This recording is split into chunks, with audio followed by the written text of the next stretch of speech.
Matt and Sharon, thanks for letting me come out here and tell your all story.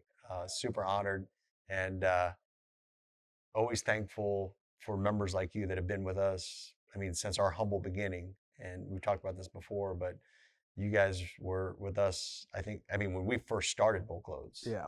So, man, just very thankful that you guys have been with us through the ups and downs of the market. Yeah, we've been through plenty of cycles. So it looks like we're going in the right direction finally with the market. I think Freight's tightening up, Yeah. Well, I was pleasantly surprised meeting you at HayCon last December. You were out there at Jesse Bounds conference, and it was cool to see. I mean, there was like I think at least 10 to 15 BulkLoads members that were there Yeah. to get to meet some of those people that I had met before but had talked with over the years. But you shared a little bit, and it's one of the reasons after we talked, I said, man, I'd love to make it out here to St. Mary's and see a little bit more of your operation and tell your story. But give us the beginning of the Kill family. Grandpa married Grandma, and then they moved. They moved on Grandma's mom and dad's farm. So this would be Grandma's mom and dad's side that had this farm, and my grandma, like I was telling you, was born in this house we on this farm, and then she grew up here her whole life till recently, and then we bought the farm off of my dad, and then we built a shop. When you started, though, I mean, when did you get into the trucking piece of it? Well, so my story with the trucking is so I worked for John Deere, and then one day John Deere said it wasn't going to work out, so they let me go, and we was already looking, and we just built Dad's shop, so I went home, started wrenching on equipment in the shop, just started going, and that was during that '08 time period when the economy was down. So I bought a truck to fix up and flip it. So we bought it, and we got too much money in it. So my uncle was out of a job. He was on the construction, so I put him in the truck to make some money, and I rented a belt trailer off a neighbor, and we started hauling commodities in. And so that got going, and I we was delivering it, and I had somebody spreading it for us. Well, they wasn't quite keeping up, so we did the math. We're like, hey, I think we can spread too, and so we was doing wrenching and spreading, and So the trucking really, prior to you, there was no trucking involved. no, Okay. nothing. I started from scratch, and it all started from getting let go from John Deere, and just all started by accident. It was nothing planned. My uncle, he drove truck, and we always was hauling gypsum off the river, and then we spread it on the farms, and so we grew to 4 trucks, and we was hauling gypsum off the river and spreading chicken litter, and then we was wrenching off, working on people's equipment and stuff like that. So now we're up to 10 trucks, and we just kind of just work on our own stuff, and we spread quite a bit now. So when you look at the business as a whole, you got the trucking, plus you have the manure spreading, Yeah. and then Yeah. still a little bit of farming. Yeah. So we farm, we have a trucking business, we spread, and then we buy and sell feed commodities. So that's what we do now. Okay. When I was talking to you last December, like the trucking's it's been a roller coaster. Oh, yeah. Like you guys expanded, Yeah. but then you guys had to pull back a little bit. Can you talk about that Yeah. story? So when we started, I had 1 truck, and it was enough, And then we got to 4, and I said I'll never get over 4. And we got to 8, and then we worked with a corporate company for a long time, and they approached us several different times about coming and doing a big project with them. So we finally pulled the trigger 2 years ago, and we got up to 21 trucks. Oh, wow. And then that was too much for us. So we going through that, we expanded, and that's how when I went to Jesse Bounds, where we met the first time. I went out to his conference because we we was going through some difficulty of expanding, you know, going from 8 to 21 trucks and dealing with, and the growth side of it. So we went out there and met Jesse out in Oregon, and we got he helped us out, but we decided that that wasn't for us, and we got out of that in September of last year. So now we're down to eight trucks on the road, and we got 10 trucks total. Okay. So we're back to where we want to be. Sharon, you didn't grow up out on the farm, right? No, I came along once I met Matt. Were your parents business owners or? No, my mom's a school teacher and my dad's a IT engineer. So this has for been a companies. little bit of an adventure for you too. Yeah, well, it started back in high school. Our dates were riding in the tractor. So Yeah, that's we all. tell our kids, no, we don't have time. I said, well, you just go find them. You just go work with them. So. How many employees do you all have now, kind of spread out across all the companies? 12. Yeah, I think we have about nine or 10 full time, and then a couple part time. Okay. This area that I've realized is crazy big ag. I mean, I can't believe just this pocket here in Ohio, just the manufacturing, the agribusinesses, the ethanol plants, the soybean processing plant. I mean, just huge. Yeah. In this area. For your all's business, because there's also a lot of poultry production, right? So a lot of your business is relying on that. Yes. So we do a lot of there's a lot of layer facilities and turkeys around here. So we buy the manure from the chicken poultry houses, and then we sell it to the area farmers. So we cover from our area all the way down to Cincinnati, which is about 2.5 hour car drive. Oh, wow. To the central Ohio. So we cover quite a distance, but that's nice because when everybody farms a little different time frames, you know, you get south, they start a little before we do, and we just make a big circle spreading.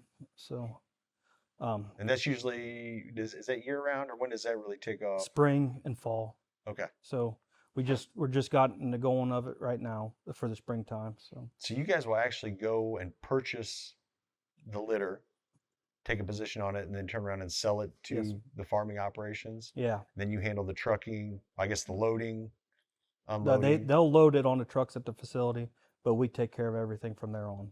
Okay. So we'll deliver it to the field and spread it. Out here in this area, I mean, I know all, litter is a very good manure, Yep. good fertilizer.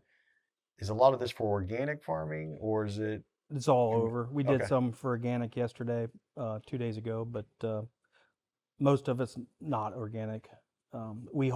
We take litter from Ohio all the way down to central Kentucky, Lexington area, because the tobacco farmers down there, it has a higher grade for tobacco using turkey litter, which I had no idea. But so turkey litter moves, or chicken litter moves quite a ways.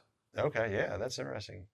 And with a lot of this litter, so you're not, I mean, some of it you're just selling too, Yeah. not necessarily applying it out in the fields. Yeah, so like the Kentucky guys, they'll spread it themselves. Okay. So. And this equipment we'll see a little bit later, but I know some of this out there. I mean, these are big manure spreaders, right? Yeah. So a lot of these are out in the fields. Yeah. When we started, me and Chase, he's my dispatcher now. He started with me, and when we started, we would work. We didn't have very good equipment when we started. You know, we started from nothing, and our first spreader was an old 3-wheel spreader, and our payloader was a 1950s cat payloader, and you let off the throttle, you lose the steering. You know, we had some stuff, but we'd work.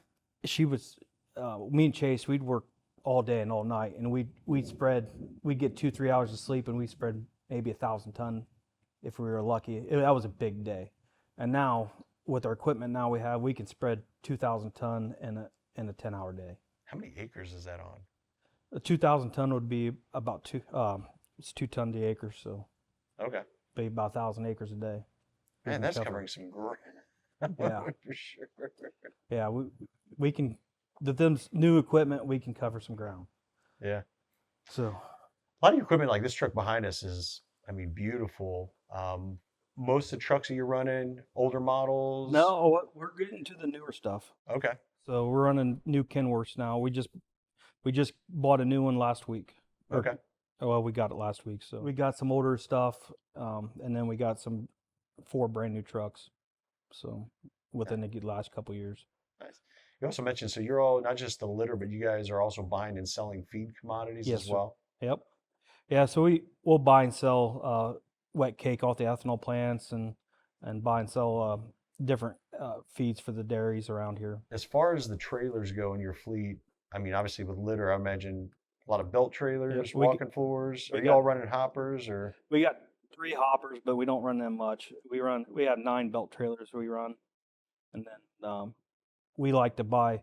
We got some new belt trailers, and we buy several that's been totaled off the auction, and we'll come back and bend them back straight and use them. So Interesting. Is that common? I don't know if it's common, but that works for us. Yeah. So you can buy a $100,000 belt trailer for $15,000, you know, and then have a little bit of elbow grease in fixing it back up, and then, you know, so. Yeah, that's super cool. What's the hardest part about this job? Just managing all the different moving parts at the same time. So we've got the drivers, so rely on them to deliver it to the field, and then we've got our spreading crew that has to match up with that, make sure enough tons are in the field. Just coordinating it all, probably. I'd say I don't know. Before, when we had up to a lot of trucks, it was the managing. You know, that was just too much. That was the hardest part by far, is managing. But I love to be out there spreading with the crew, you know, doing that stuff. I like to be out in there, out with the guys. Is it more, I mean, just managing a larger volume of people? Yeah. Okay. Yeah, it's just stressful dealing with a lot of different personalities for me. You know, a lot of guys, I watch your podcast all the time. A lot of guys knock it out of the park, but that's just that's hard for me. You know. They Yeah. were also based an hour and a half away from here. Yeah. So that was also a challenge because they were not coming to the Dir- shop. We weren't seeing the equipment. And we Mm. like to go through the trucks on the weekends, make sure everything's maintained and kept up. So it was harder to keep on top of issues. Yeah, when we had 20 some trucks, and then we was maintaining 130 trailers on top of that, and that was we tried. We really gave it all of our we had, and it just wasn't. Our marriage was, you know, it was that point where she's like, "Should we go to a marriage counselor?" I'm like, "Well, maybe we should just give this up." Oh, wow. You know, so Yeah. it was to that point where I wasn't worth that. Yeah. When she said it that one day, I'm like, whoa. Well, we'll change something because we're pretty thick. We do a lot together. We're always together, so much as we can be. She when we're busy spreading, you know, we've built this business that we farm, so I'll be out spreading all day and night, and she'll work the ground for me, and she'll run tractors and do this and whatever it takes. She'll keep the farm running while I'm out spreading. Yesterday I had to drive semi all day, and she worked ground for me yesterday. So that's kind of nice that we're a team that way. Yeah. That's a lot. It's It's a lot of pressure. yeah. Tell us about it. And that's another challenge is when his business is busy, it's also when our farm is busy. So it's kind of being pulled to get it all done at the same time, Yeah. which is the industry, but we wouldn't change it. But it's just a challenge. But that's why I push our kids to get into tractors, and I really push them to. I want to teach the kids, like my sister, you know, she adopted them kids. I really try to teach them the value of getting something done and accomplishing a task. You know, that's what I strive for. Because I just feel that they need the sense of accomplishment. You know what I'm saying? Yeah. When you get a job done, even if it's a bad job, you know, when you get that done, say, man, I did that. Yeah. I lived through it, you know? Yeah. That's what we like. Sometimes when you're in the computer, or for me, if I'm sitting at a desk computer all day, I go home and I'm like, I don't really feel like I accomplished. But if I'm sitting on a tractor or driving or whatever, doing this, I feel much more fulfilled, like I'm getting something done. Yeah. I can't sit at a computer. Yeah. I can't. Did you go to college? I went to be a diesel tech. Okay. So at a local trade school. Okay. And the So career path was going to work for an implement or yeah, John Deere dealer. Wow. yep, yeah. So well, I worked on equipment ever since I was young. My dad had this shop in here, and I'd always help him overhaul tractors or whatever, and on the farm here. So that was I always had a passion for fixing stuff, you know. Yeah. And so while I went to college, I wasn't much of a school kid. You know, I'm not very. I've had a lot of learning disabilities, you know, when I was growing up. But you know, I went to college. She's very smart, so you know, when we had to do, you know, write essays or something like that, I'd go up to her college and change her light bulb in her car, and she would write my essay. You know, it worked out pretty good. What would you say Matt's strengths are? He's great at remembering everything that's going on. He doesn't have to write it down or keep a list. That's one of You my ask him- weaknesses well, too, you because ask I don't him- write anything down. You ask him what's going on, and he knows just off the Interesting. top of his head. So, whether it's maintenance or employees. Do you handle most of the books, Sharon? No, I'm doing a lot of the insurance, the kind of the registrations, kind of the background Compliance task stuff? compliance stuff is more Oh. what I'm handling these days. The billing? But we've got a lady in the office who does a really good job with Yeah. the billing, the payroll, all the administrative. And then you were talking about a guy earlier, he does the dispatching? Yeah, Chase. Okay. Yeah, he was a full-time mechanic in here until he hurt his back, and then we put him in as a dispatcher. So he's taking that role pretty good. We really enjoy him in there. So, but we've worked together for a long time. Well, we've friends ever since you know, elementary, and then he came to work for us, and then he quit for several years and came back and was a mechanic, and me and him think alike. So when we're both on the same page, and we can tolerate each other, you know, or we can pick on each other pretty good, you know. Yeah. Does your dad, is he involved at all? He's involved with. He likes to just. He don't want to know the stress. He just wants to come down here. He comes down here every morning and sees what we're up to, and if we need him to go do this or that, or he'll help us fix trucks if they're down. But he likes to. He's a big help though. He does a lot of the farming with us. He plants all the corn, so Runs the combine? runs the combine. That's it. He don't get out of that seat. Seems like dad or grandpa, usually that's their go-to. that's their go-to, is run the combine. Yep. Yeah. When you're thinking like the next 5 years out or 10 years out, as far as just where this business goes, like where's your head go with that? Because it sounds like I think this is just great. I'm so glad you're sharing the successes, but even, you know, learning lessons, I'll put it that way, because we all do, and I Yeah. could share the same, you know, some of the mistakes that you made. But do you see a day where they'll be back up to 20-something trucks? But right now, it would have to take a lot to get back up there. I think I'm happy where we're at, and Content? I like to spread. I like the spreading part of it, and I like that part. So I think if we grow, it will be in the spreading part. So we really enjoy getting out there. Man, when you're spreading in Southern Ohio, going through the backwoods, you know, and seeing that stuff you see down there, it's crazy, you know. Like a piece. Yeah, Like- and you're just out there in that tractor in the middle of nowhere, you know. So we got some, you know, you get down there in central Ohio, and there's 300-400 acre fields, you know, and that's nice. You know, just to be able to. Dad says, you know, if you can't rent the farms, at least you can go farm it a different way, you know. Oh yeah. So that's kind of how we started. You know, we get to go down there and run across it. Yeah. It's amazing to see all the ways people farm in Mhm. different areas.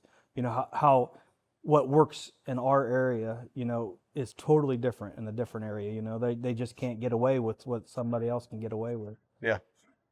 Yeah, I actually, that's one of the most fascinating or joys that I have, is going to see different farming operations and just how different it is 2 states away, Yeah. you know, and even just different types of equipment people use for the same job, you know. Yeah, I find that fascinating. What do you guys do for fun around here? Oh, we we got an addiction to travel. We usually get away from here. Yeah, For Trying fun, to but nice. yeah. We love to After travel. you were at the conference this year, but you were leaving to head on a cruise, if I Yep. remember right. So Yeah, and then we just got back from Guatemala. oh, nice. So our friends took us to Guatemala, which was surprisingly wonderful. That is So- awesome. So yeah. And you were telling me off camera though that you grew up horses. yep, So that that's what I went to college for, was equine studies and business management. My first job was selling horse feed. And I did that for 7 or 8 years and traveled all over selling that. And once I had our second kid, it was just too much travel. So I got more of a local job and started working with logistics companies and office. Eventually, this grew big enough, it justified me coming here and working here full time. but you guys 3 horses at the Yep, house? 3 horses at the house. I use them for 4-H now, so the kids take them in 4-H, trail riding. We ride on the Miami Erie Canal, which is nice to go take the horses on a ride. And How many kids and ages? we have 3 kids, 15, 13, and 9. Okay. 2 girls and a boy. Oh, nice. Are they involved in the business? They all help. Yeah. If they like it or not, they're out here. They all. The oldest girl, she's come. Abby, she's coming around. She really enjoys coming out here on the weekends and stuff, helping. She likes to mow and wash semi. Well, I don't know if she likes to wash semis, but she washes semis. Last question I'll have, and yeah, love to see more of the operation. But over my last 20 years of being in this industry, talking with thousands of trucking companies, everybody's trying to figure out this game that we call trucking. What would be your advice to someone watching this to what advice would you give to them that maybe they're starting, they're in it, trying to figure it out, trying to be better at it, maybe not having success with it? I tell you what helped me out was I got. I don't know if you ever heard of Busher Farms, Dave Busher. He was a great mentor. He's really big in this area, and he really showed me the right way. Not the farmer way, but the right way to drive a truck. I just have a good mentor, and that's in that area. I just think that's the key. And getting hooked up with the right people. I always say the first 2 years you're going to pay your dues. You're going to work for the bad brokers but you're going to get out there and meet the good people. I got some of the best relationships you can have with some David Page with Harvey's, and stuff like that. We go down there and visit him, and there's just I think that's one of the things. You just get with somebody that's been in the business and maybe help you out. You said David Busher? Yeah. What did he do? Just some things that he He kind of got taught you. He just taught me how to I don't know how to say it, but how to charge for what you're worth. Okay. Farmers have Valuing your time value more. your business, and how to. He's really good about selling yourself, selling your business. He's real good about always being positive. That's the key. He's always. That's one thing I always remember about him. He always bragged up his drivers. He always, and that's the thing. If you're going to have many drivers, they don't want to. My drivers, we try to treat them pretty good. So, especially the over-road guys and any driver, because they're out without their families for the week at a time. And seems like it's pretty easy to complain. It's harder to encourage and compliment. Yeah, I always tell my drivers whenever I end up call, it's like she's embarrassed. I would say, "All right, love you, bye." Just to pick on them or have them chuckle a little bit. Yeah, But just to create. So I do the same, just to joke around, lighten the tension. Lighten the tension up. So yeah, I always do that with them, and we always call them. I try to call them at least. I try to call the over the road guys once or twice a week. Just talk to them, say hi, how are you doing? Is there anything we can do better? Is what's going on? Because them guys, they give up a lot to help us out, move the feed and keep the road moving. Yeah. And again, that job it can be rewarding, but there's a challenge after challenge. I mean, you're from the time you start to finish, it's a challenge all day long, you know, making Yeah, sure. we So, we got some good guys. A lot of guys been with us for a long time. We got some new guys, but like I said, Ryan that drove this truck, he was with us for 10 years, and he started with us when he was in college, and he was like a brother. We fought like brothers, and we worked like brothers.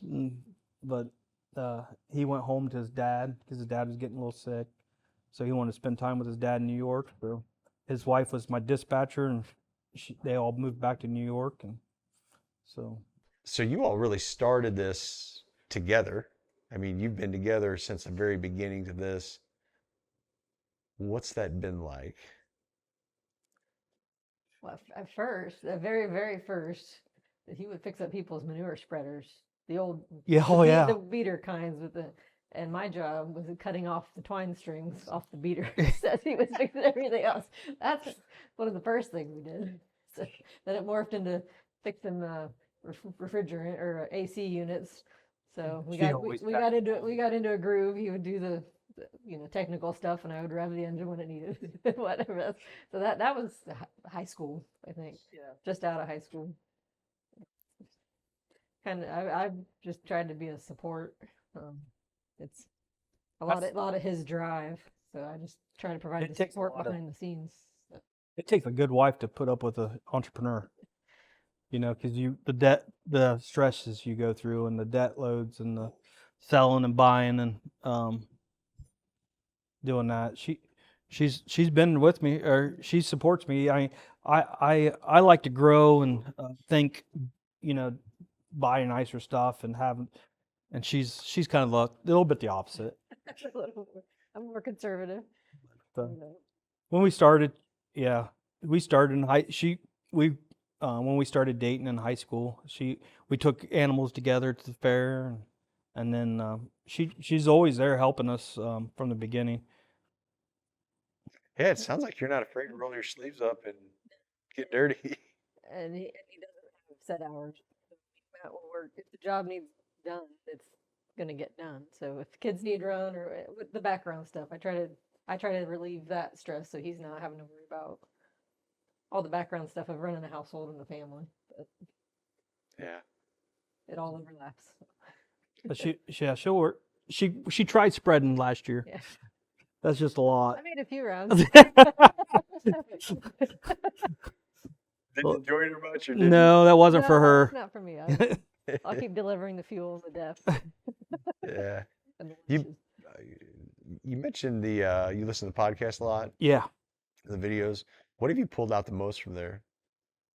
I guess what do you enjoy about them? I just like watching how the guys do it. Yeah. How their operations run, and some of them, the guy that had the bridge that dumps his transfers, Oh yeah, transloads. Pocock Yeah, that was kind of neat. and Tri-State. There was Yeah. the warehouses you went. I just like to see that underground warehouse you went Yeah. in your Missouri, and Yeah. I just enjoy the nuts and bolts of how Yeah. all this. How People don't America realize works. how things move. Yep. Yeah. That's why. Yeah, I think it's so cool. Like I'm always wondering, like, hopefully other people find this as fascinating as I do. Which, yeah, there's a few crazy of us out there Yeah. that enjoy this stuff too. Yeah. So, man, appreciate you having us out here, and what a pleasure meeting you last December, and then leading to this, which is so cool. But yeah, super honored to be out here and visiting with you all. Yeah. Thank you. Thank you. Thank you.